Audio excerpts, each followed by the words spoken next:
Hello students, आज हम high school के लिए बोर्ड सैंपल पेपर को सॉल्व करेंगे, जिसमें देख रहे हैं ये हमारे हैं बहुविकल्पीय प्रश्न। तो हम देखते हैं कि अब जो है नया पैटर्न जो है उसमें 20 प्रश्न बहुविकल्पीय होते हैं, और जिसमें देख रहे हैं उसके बाद जो अदर क्वेश्चंस होते हैं वो डिस्क्रिप्टिव होते हैं। तो इन 20 प्रश्नों को हमें OMR शीट पर करना होता है। तो यहाँ देखेंगे सभी प्रश्न में हमारे उत्तर के लिए 4 विकल्प होते हैं। देख रहे हैं 4 विकल्प हैं जिनमें एक ही सही है, 3 गलत होते हैं, एक सही होता है। तो उसको हम खूब अच्छी तरह सोच समझ करके लगाएंगे, ऐसा नहीं कि हम ऐसे अंदाज से लगा देंगे तो गलत हो जाएगा। ठीक है, तो यहाँ हम देख रहे हैं ये हमारे कुछ प्रश्न दिए गए हैं, इनको हम सॉल्व करेंगे और सॉल्व करके देखेंगे जो सही होगा उसको लगाएंगे। ठीक है ना, काला करेंगे। तो शांत दशमलव संख्या में व्यक्त हो सकने वाली परिमेय संख्या है होगी। तो यहाँ देख रहे हैं कौन सी, देख रहे हैं 124/164, 131/31, 227/625 और 625/462। इसमें कौन सी संख्या है जो शांत दशमलव में, जिसको हम भाग करें तो पूर्णतया विभाजित हो जाए। ठीक है, तो ये कौन सी संख्या होगी? देख रहे हैं 124/164। तो यहाँ पहले हम उसमें देख रहे हैं पहले ऑप्शन में 124/164। इसको हम लेकिन भाग कर सकते हैं, 4 से कट जाएगा, 4 3 12, 4 1 4, और ये हो जाएगा 4 चौक 16। तो यहाँ देख रहे हैं बटे में हमारा एक देखिए 31/41 आ गया। तो 31/41, ये बटे में हमारा जब 41 आ गया तो इस संख्या को हम शांत दशमलव में नहीं परिवर्तित कर सकते। दूसरा देखेंगे 131/30 है, 131/30। तो ये होगा 131 बटे, इसके गुणनखंड करेंगे तो 2 गुणे, देखेंगे 2 गुणे 3 गुणे 5, ये आ जाएगा। देख रहे हैं 2 गुणे 3 गुणे 5, और हर में ये देख रहे हैं 3 आ गया। अगर हर में 3 आ गया तो वो संख्या शांत दशमलव नहीं होगी। अगर ये कट जाती तो हो जाता, लेकिन यहाँ 3 आ रहा है, 2 3 5 है, लेकिन यहाँ 2 और 5 होते तब तो हो जाती, लेकिन 3 है, इसलिए ये संख्या भी हमारी क्या, ये देखेंगे पहले वाली शांत दशमलव संख्या नहीं है, दूसरी भी शांत दशमलव नहीं है, तीसरी देख रहे हैं 227। देख रहे हैं ये 227/625 है। अब 625 को देख रहे हैं ये है 227, इसको हम लिखेंगे 5 × 5 × 5 × 5, और 227/5 की पावर 4। देख रहे 5 घात 4 बनेगा। तो अगर देखिए हर में 2 की घात या 5 की घात के रूप में कोई संख्या बनती है या दोनों के रूप में बनती है तो वो शांत दशमलव परिमेय संख्या होगी। तो यहाँ देख रहे हैं 5 घात 4 है, ये पूरी संख्या हमारी किस में बन गई? 5 की घात में बन गई। तो ये हमारी शांत दशमलव परिमेय संख्या कौन सी होगी? 227/625। अब देखते हैं नेक्स्ट वाली, हम देख रहे हैं 4th, ये भी तो नहीं है। देखेंगे 625/462, 625/462। देख रहे हैं यहाँ 5 है, यहाँ 2 है, लेकिन ये अगर 3 से भी नहीं कटेगी, 6 2 8 5 13 हो जाएगा, और 6 4 10 2 12, ये तो 3 से कट जाएगी, लेकिन ये नहीं कटेगी, 5 से किसी उससे नहीं कट रही है। और यहाँ देखेंगे इसके हर में देखें 6 2 5 बटे, अगर इसके हम अभाज्य गुणनखंड करेंगे तो अभाज्य गुणनखंड देखेंगे 462 के जो होंगे 2 से करेंगे, 2 दूनी 4, 2 तिहाई 6, 2 1 2, ये आ गया।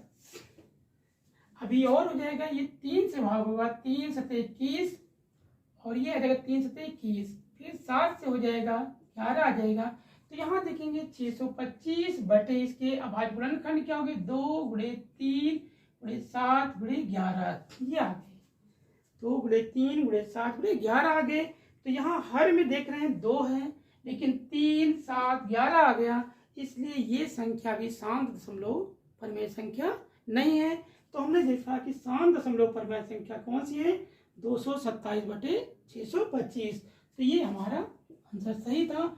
अब हम OMR शीट पर सी वाला जो ऑप्शन होगा उसको हम काला कर देंगे। ठीक है, सेकंड देखते हैं, क्वेश्चन नंबर 2 देखो, ये कह रहा है m का मान ज्ञात कीजिए जिसके लिए 4x² - 6x - m x - 3 से पूर्णतः विभाजित होती है। हमें m का मान क्या रख दिया जाए जिससे ये x - 3 इसको पूर्णतः विभाजित कर दे।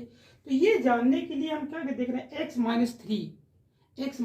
3 अगर x - 3 इसको पूर्णतः विभाजित करेगी तो x का मान जो होगा इसको संतुष्ट करेगा। संतुष्ट करने का मतलब x का मान रखेंगे तो ये 0 आ जाएगा। तो यहाँ देख रहे हैं x माइनस 3 इक्वल टू 0 या x इक्वल टू 3। अब यहाँ पर x इक्वल टू 3 रखेंगे तो ये हो जाएगा 4 इंटू एक्स की वैल्यू रखेंगे तो 3 का स्क्वायर हो जाएगा minus 6 into 3 minus m equal to 0। ये 0 कर देगा, क्यों? क्योंकि x माइनस 3 इसका एक गुणनखंड है, पूर्णतः विभाजित करते हैं। देखेंगे 4 इंटू 3 का स्क्वायर का मतलब होगा 3 गुणे 3, 3 3 9 हो जाएगा minus 6 3 18 minus m equal to 0। तो ये वैल्यू देख रहे हैं 36 हो जाएगी minus 18 minus m equal to 0। तो 36 से 18 घटाएंगे तो 18 हो जाएगा माइनस m इक्वल टू 0 हो जाएगा। तो 18 इक्वल टू क्या हो जाएगा? देखो 18 इक्वल टू m हो जाएगा। तो m का कौन सा मान है? देखिए m का क्या मान रख दिया जाए जो x माइनस 3 से पूर्णतः विभाजित हो जाए। तो देख रहे हैं m इक्वल टू कितना का 18। तो ये हमारा ऑप्शन सही है। ऑप्शन क्या सही है? ए। अब हम क्या करेंगे, दूसरे में जो ए है उसको हम क्या करेंगे, काला कर देंगे। तो यहाँ देख रहे हैं ये आ गया हमारा m का मान आ गया 18। तो इस तरह से हमने इस प्रश्न को सॉल्व किया और जो भी ऑप्शन होगा उसको आप काला कर देंगे। क्वेश्चन नंबर 3 देखेंगे। दो बिंदुओं के निर्देशांक -8, 0 तथा 0, -8 हैं। इन बिंदुओं से बने रेखाखंड के मध्य बिंदु के निर्देशांक होंगे। तो देख रहे हैं इन बिंदुओं से, देख रहे हैं इन बिंदुओं से बने रेखाखंड के मध्य बिंदु के निर्देशांक होंगे। तो इससे मान लो ये कि रेखाखंड है तो यहाँ इसके कोऑर्डिनेट दिए गए -8, 0 -8, 0 है। दूसरा है हमारा 0, -8 ये दिया गया है। और मान लीजिए ये हमारा इसका मध्य बिंदु, ये बिंदु ए है, मान लो ये बिंदु बी है। तो यहाँ देखेंगे ये इसके निर्देशांक x1 y1 हो जाएंगे, ये हो जाएगा x2 और y2। तो मध्य बिंदु के निर्देशांक होते हैं, मध्य बिंदु के निर्देशांक, बिंदु के निर्देशांक जो होते हैं ये होते हैं x1 प्लस x2 अपान 2 y1 प्लस y2 अपान 2। तो x1 प्लस x2 अपान 2 y1 प्लस y2 अपान 2 मतलब भुजों का योग बटे 2 और ये कोटियों का योग बटे 2। तो यहाँ देख रहे हैं x1 कितना है हमारा -8, तो ये आ जाएगा -8 प्लस x2 कितना है 0 अपान 2 y1 0। और यहाँ देख रहे हैं y2 कितना है -8 है, तो ये हो जाएगा प्लस -8 अपान हो जाएगा 2। तो ये वैल्यू देख रहे हैं -8 और 0 ऐड करेंगे तो -8 हो जाएगा अपान 2 0 प्लस माइनस में आ जाएगा -8 अपान 2। तो ये हो जाएगा आपका 2 से इसको डिवाइड करेंगे -4 -4। तो यहाँ देख रहे हैं मध्य बिंदु के निर्देशांक क्या है -4 -4। तो आप देख रहे हैं इन बिंदुओं को मिलाने वाले रेखाखंड के मध्य बिंदु के निर्देशांक आप देखेंगे कौन सा ऑप्शन सही है। ए -8, 0 8, 4 नहीं है, 4 का मान -8 ये भी नहीं है, -4, -4 और ये देखा आपने ये हमारा सही है। साइन थीटा देखिए, यदि sine theta equal to cosec theta तथा theta is greater or equal to 0 and less or equal to 80 degree तो थीटा का मान ज्ञात कीजिए। तो यहाँ देख रहे हैं साइन थीटा इक्वल टू दिया गया है sine theta equal to cosec theta. तो कोसेक थीटा जो होता है 1 साइन थीटा होता है। तो sine theta equal to 1 sine theta, इसको मल्टीप्लाई कर देंगे तो sine theta into sine theta equal to 1 और ये हो जाएगा sine square theta equal to 1। तो साइन थीटा इक्वल टू हो जाएगा sine theta equal to plus minus √1। तो ये आ जाएगा, देखेंगे प्लस माइनस √1 होगा या साइन थीटा इक्वल टू 1 ले लेंगे क्योंकि ये सेकेंड क्वाड्रेंट में साइन पॉजिटिव होता है। तो देखिए ये हमारा 0 से 180 डिग्री दिया गया है, इसके बीच में है, तो मतलब ये सेकेंड क्वाड्रेंट में है, ठीक है ना। और वहां पर ये हमारा पॉजिटिव होता है। तो साइन थीटा इक्वल टू 1 और ये साइन 90 डिग्री इक्वल टू 1 होता है। तो ये हो जाएगा साइन 90 डिग्री। तो ये अगर कंपेयर करेंगे तो थीटा इक्वल टू हो जाएगा 90 degree. Theta equal to 90 degree. तो ये हम देख रहे हैं इसका हमारा सेकेंड ऑप्शन ही सही है। क्वेश्चन नंबर देखेंगे फिफ्थ है, द्विघात समीकरण के मूलों का योग ज्ञात कीजिए। देखिए 5 + 7x - 3x² = 0 दिया गया है, इसके मूलों का योगफल निकालना है। तो यहाँ देख रहे हैं 5 + 7x - 3x² = 0। तो इसको हम कंपेयर करेंगे ax² + bx + c = 0 से कंपेयर करते हैं। तो यहाँ देखेंगे x² का कोएफिशिएंट है a और यहाँ x² का कोएफिशिएंट है -3। तो a = क्या हो जाएगा हमारा -3, x का कोएफिशिएंट है b और यहाँ x कोएफिशिएंट कितना 7 है, तो b = हो जाएगा 7। और c देख रहे हैं कांस्टेंट टर्म c है और यहाँ पर 5 है, c = 5 हो जाएगा। मूलों का योगफल, तो मूलों का योगफल होता है alpha plus beta equal to होता है -b/a। मूलों का योगफल होगा alpha plus beta equal to -b/a, मतलब x का कोएफिशिएंट अपॉन x² का कोएफिशिएंट। तो ये हो जाएगा b की वैल्यू है देख रहे हैं 7, तो यहाँ -7 हो जाएगा और a है हमारा -3 हो जाएगा, तो माइनस माइनस कैंसिल हो जाएगा, ये वैल्यू आ जाएगी 7/3। तो हम यहाँ देख रहे हैं कि ये फोर्थ ऑप्शन हमारा 7/3 है और ये हमारा सही है 7/3। एक से देख रहे हैं क्वेश्चन नंबर 6 है, 1 से 10 तक की धनात्मक सम संख्याओं का समांतर माध्य होगा। तो यहाँ देखिए 1 से 10 तक की सम संख्याओं का समांतर माध्य, तो 1 से 10 तक देखो 1 से 10 तक की सम संख्याएं ये होंगी 2, 4, 6, 8, 10। 1 से 10 तक देखिए दो चीजें, अगर इसमें कहता है बीच की, तो 1 से 10 के बीच की कहेगा तो उसमें हम 10 को नहीं लेंगे, और यहाँ कह रहा है 1 से 10 तक, तो 1 तो हमारी सम संख्या नहीं है, फिर उसके बाद कौन सी है 2, 4, 6, 8, 10 तक है, तो 10 को भी ले लेंगे। तो यहाँ देखिए कुल सम संख्याएं हमारी हो गई 1, 2, 3, 4, 5, n = कितना हो जाएगा 5। अब यहाँ समांतर माध्य निकालना है, तो समांतर माध्य जो होता है, समांतर माध्य पदों का योग बटे पदों की संख्या, ये होता है पदों का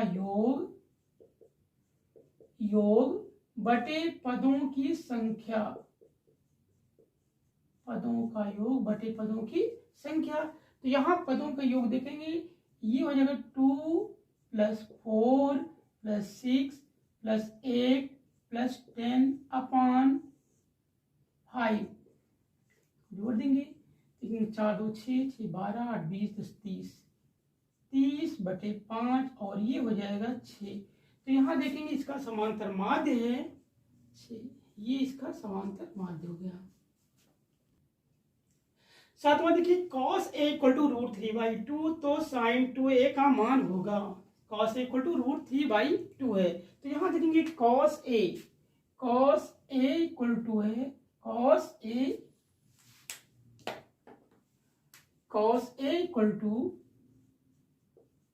√3/2 और ये होता है cos 30 डिग्री का, cos 30° = होता है √3/2।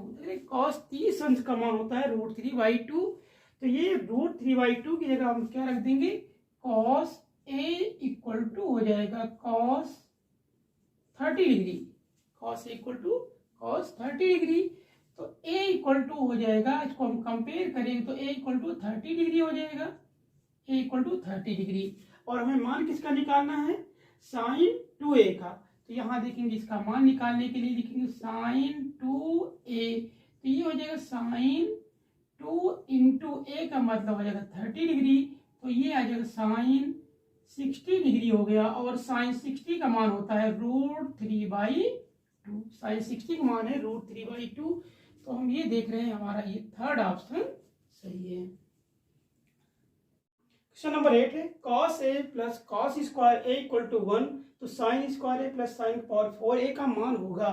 तो ये देख रहे हैं 4 ऑप्शन दिए गए हैं और ये दिया गया है, तो हमें इसकी वैल्यू निकालनी है। तो देखिए cos